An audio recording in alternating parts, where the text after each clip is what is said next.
What the Māori and the Sámi have is that their culture is inextricably linked with the land.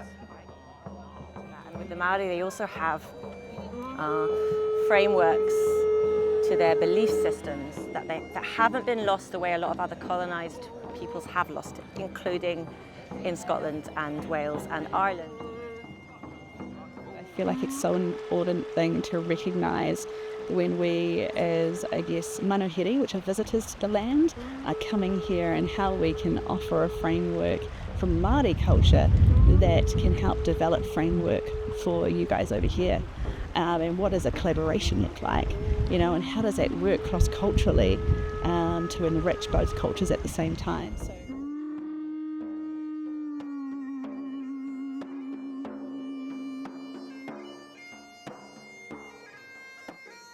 You want to preserve the language, to preserve the way of life. You don't want to be dominated by another culture. You want to live the way that we've always lived, proud of who we are in our history. So the stories are really important.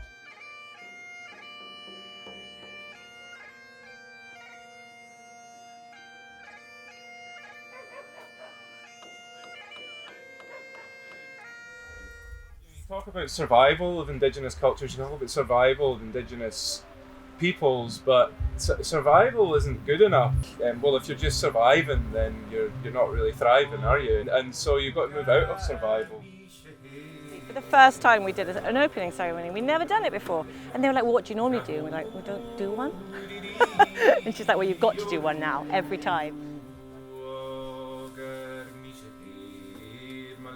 You can suggest and you can kind of show the way things are done, kind of map it out and then go, so this is the thing, but it's yours. Like you shape it how you need with your own culture. Like that's a super important part of that sharing of information.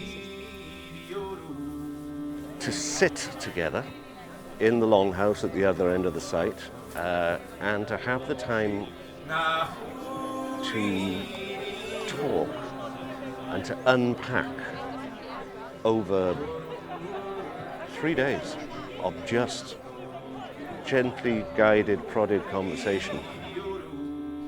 I also think there's value when you invite international people in. It gives you, in Scotland, a sense of perspective.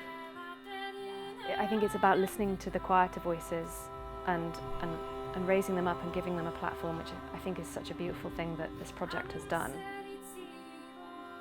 Mostly what come out of it that we are more similar than we are different. You're finding common ground right away when you're talking about indigenous people and language and culture. There's spaces that songs create for ideas and discussions that sometimes speaking can't. I think what I experienced was the depth of heart and spirit. And we kind of used our cultures to communicate, and the music of our cultures to communicate. And that's also a big part of the yoik. The yoik is traditionally a means of communication, so it was wonderful. And the conversations have been big. We've heard of the shame of the dissociation from our cultures and our identity, and what it has meant to find that pathway again. And I suppose is that when you're all together, is that you learn we're not alone. We have more things in common than differences. Our role here at Knockengorroch has been to bring our experience of ceremony, our experience of the importance of being in the moment, to give Catch and her crew a template that they can then take and adapt, and when they have different visitors from different parts of the world, they open it up into their own version. And in 10 years' time, I hope it will be completely unrecognisable, but still, it will be ceremony.